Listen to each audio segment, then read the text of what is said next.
आपल्याला माहीत आहे राज्याच्या वरिष्ठ मंत्र्यांच्या उपस्थितीत मी या मतदारसंघातला प्रचार थांबवलेला होता, पण मी माझा पाठिंबा कोणाला दिलेला नव्हता. ही प्रक्रिया आपल्या सगळ्यांना माहीत आहे.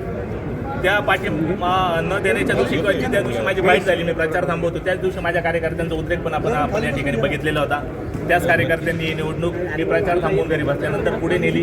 आपल्याला माहीत आहे 18 जूनला काय काय गोष्टी झाल्या या नाशिकच्या मतदारसंघामध्ये, या पण आपल्याला माहीत आहे. त्या कार्यकर्त्यांनी मला जे सांगितलं होतं का भाऊ तुम्ही घरात बसून आम्ही त्या ठिकाणी तुम्हाला निवडून आणेल, आज ती गोष्ट सत्यात उतरली आहे. एकंदर पाहिलं तर दराडेंकडून प्रचंड आरोप प्रत्यारोप होत आहेत. थेट आम्ही कोट्यवधी रुपये देऊन त्यांना खाली बसवलं असं त्यांनी देखील प्रत्यक्षपणे म्हटलंय. बापरे, याबद्दल मला काही माहिती नाही. भाऊ, तुमच्या विजयाचं नेमकं काय सूत्र होतं?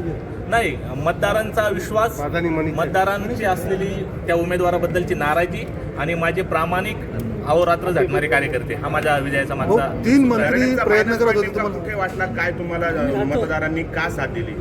हा इतका मोठा मतदारसंघ आहे, 15 तालुके, 18 नगर परिषदा, नगरपालिका, महानगरपालिका. मागच्या 8 वर्षाच्या कालावधीत नरेंद्र दराडे साहेब या ठिकाणी कुठल्याही मतदारांना भेटले नाही, त्यांना कुठल्याही प्रकारचा विकास निधी दिला नाही. त्यांनी मला फोन करून सांगितलं होतं त्यांच्या बंधूंनी का व्यक्तिगत तुम्ही बोलू नका, पण मी त्यावेळेस एकच सांगितलं होतं की त्यांनी फक्त व्यक्तिगत त्यांच्या एज्युकेशन संस्थेचा विकास हे धोरण आमदारकीच्या माध्यमातून ठेवलं, म्हणून त्यांना आजचा अपराजय पाहायला भेटला. दराडे म्हणतायत की विश्वासघात झाला नाही, त्यांनी कोणी केला त्यांनी त्यांना विचारलं. तुमची पुढची भूमिका मी काय तर असेल? उमेदवार होतो अपक्ष, त्याच्यामुळे माझा विश्वासघात करण्याचा काही प्रश्न येत नाही. तुमची पुढची भूमिका काय असेल? शिवसेना आता कार्यकर्त्यांशी चर्चा केल्यानंतर त्या कार्यकर्त्यांनी मला घरात बसून निवडून आणलं, हा अधिकार त्या कार्यकर्त्यांचा. उद्या सामंतांनी अशीच भूमिका काल धाराशिवचे खासदार ओमराजे निंबाळकरांनी घेतली होती. कार्यकर्त्यांशी बोलल्यानंतर मी निर्णय घेईन. धाराशिव पॅटर्न आपण नाशिकमध्ये राबवताय का? नाही, असं काही नसतं. धाराशिव पॅटर्न वगैरे नाही, पण कार्यकर्त्यांचा त्या नेत्यावर अधिकार असतो आणि कार्यकर्त्यांचं ऐकलं पाहिजे, तर तो नेता कायम यशस्वी होतो. तुम्ही गिरीश उदय महाजन सामंत एकनाथ शिंदेशी विजय झाल्यानंतर काही बोलणं झालं नाही नाही नाही नाही. मी आतमध्ये आहे, आतमध्ये मोबाईल अलाउड नाही, त्यामुळे माझं कोणाशी बोलणं झालेलं नाही. गिरीश महाजनांची जर भेट विमानात घेणार आपल्याला का? ओझरच्या आज तर मी फक्त माझ्या कार्यकर्त्यांसोबत आनंदोत्सव करणार, मग आता उद्या बघू काय काय होतं. बाहेर विमान उभं आहे. विमान पाठवले अशी देखील चर्चा आहे. तसं असेल तर आपण तात्काळ मुंबईला जाऊन एकनाथ शिंदेची भेट घेणार का? मला काही याबद्दल कल्पना नाही. पण तुमचे समर्थक हे सांगता की विमान आलेलं आहे आणि तुम्ही भेट घेणार. मला माहित नाही, या चर्चा बाहेर वावटावर पण असू शकते, तुम्ही खात्री करा. एकनाथ शिंदेची भेट घेणार का पण? सर, निरोप आला तर भेट घेणार का?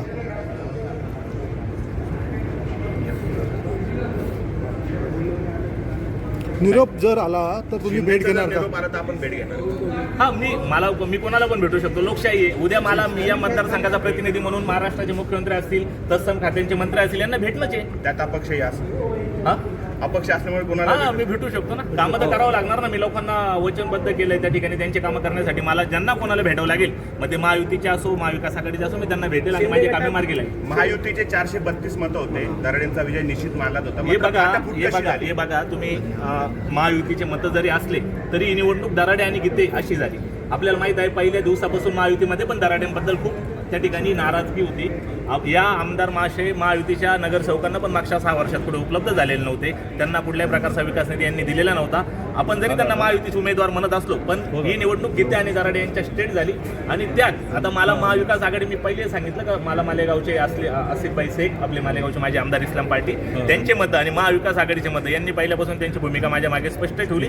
त्याच्यामुळे मला ताकद आली आणि नंतर माझ्या कार्यकर्त्यांनी मला घरात बसून केलेला प्रचार या विजयामागचं हे गणित आहे. खरं तर या जागेवर आमदार म्हणून गणेश गीते हे दावेदार होते. 100% हा विजय, ही जागा गणेश भाऊंचीच होती आणि महायुतीमध्ये ही जागा भारतीय जनता पार्टीने खेचून आणायला पाहिजे होती, पण त्या ठिकाणी असं काही झालं नाही. आपल्याला माहित आहे 31 मेला ही जागा वाटपात शिवसेनेला गेली आणि त्यानंतर कार्यकर्त्यांनी माझ्यावर जो प्रचंड प्रेशर आणला की आपल्याला त्या ठिकाणी निवडणूक लढवायची आहे, आणि मग मी 1-2 ला अपक्ष फॉर्म त्या ठिकाणी सादर केला. दराडेंकडून काही अपशब्द वापरले गेले असं देखील? हे बघा, आता निवडणूक पार पडलेली आहे, त्यांनी माझा बाप काढला होता, आपल्याला पण माहित आहे. तू म्हातारा झाला का, तुला अजून निवडणुका लढवायला कालावधी आहे, असं पण ते त्यांचे बंधू बोललेले होते. पण आता माझा त्यांच्याबद्दलचा जो दावा होता तो संपलेला आहे. मला लोकांनी त्या ठिकाणी मतदारांनी विश्वास टाकलाय. मी त्या विश्वासाचं स्वागत करेल आणि भविष्यात त्यांच्या कामासाठी अहोरात्र झटेल एवढं सांगतो. ओके.